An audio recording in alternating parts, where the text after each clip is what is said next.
The room of what returned. Outside the room, aircraft leave for missions. Inside the room, only some of them return.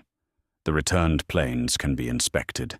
Their damage can be photographed, counted, drawn, and turned into a diagram.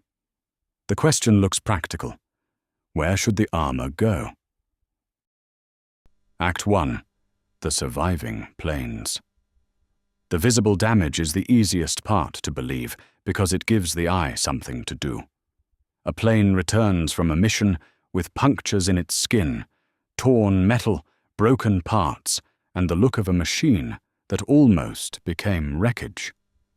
Soon the aircraft becomes a drawing covered in marks. Some sections show many bullet holes. Other sections show fewer. The wings and body may look heavily damaged. Other areas may look cleaner.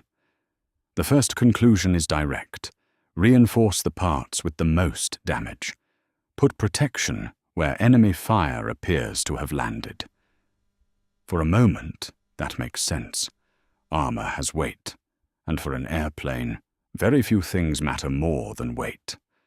A plane cannot simply be covered in extra metal from nose to tail.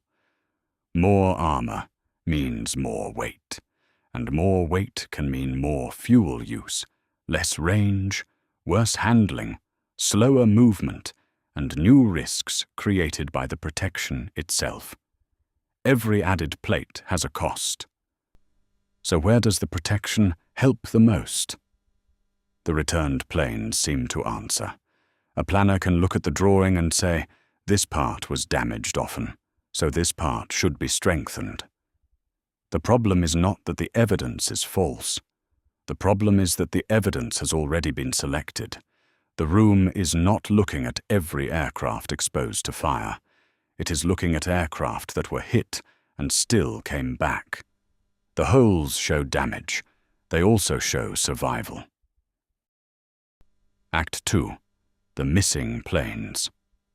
Abraham Wald was a statistician working with the Statistical Research Group at Columbia during the Second World War. The group worked on military problems where a wrong conclusion could mean heavier losses, wasted material, and more aircraft not returning. The aircraft problem came to Wald through the planes that had survived their missions.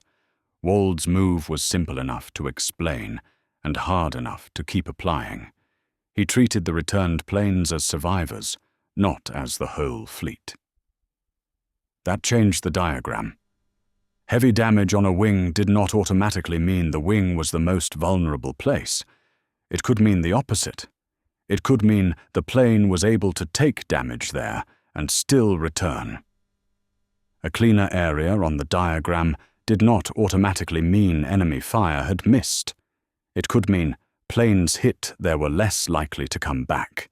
If a plane was hit in a critical engine area or another vital part, it might never reach the room at all. The missing planes could not bring their damage with them, so the diagram had to be read against itself. The visible holes showed where planes survived damage. The missing holes suggested where damage may have ended survival. The returned planes still mattered. They were not ignored. They were put back into the right category. Survivors, not the whole fleet. Act 3. The bias in the system. Survivorship bias, in plain English, is what happens when we study the things that made it through and forget the things that did not. Survivors matter, but they are not the whole group. If only the survivors are visible, they begin to look like the truth. The failures disappear from the comparison. After that, the conclusion can become very confident and very wrong. With the aircraft, the correction was practical, but the same error keeps appearing in systems that look nothing like aircraft. It appears in finance when investors look only at funds that still exist. A fund that performed badly can be closed, merged into another fund, or removed from the easy comparison. The surviving funds then make the whole field look stronger than it was. The failures are not disproving the numbers. They are missing before the numbers are shown. It appears in influencer culture whenever the person who made it tells everyone how to make it. Post every day. Be authentic. Find your niche. Never give up. Fine. Some of that advice may even be useful, but millions of people posted, optimized, branded, stayed consistent, and disappeared anyway. Their accounts do not become proof of the method.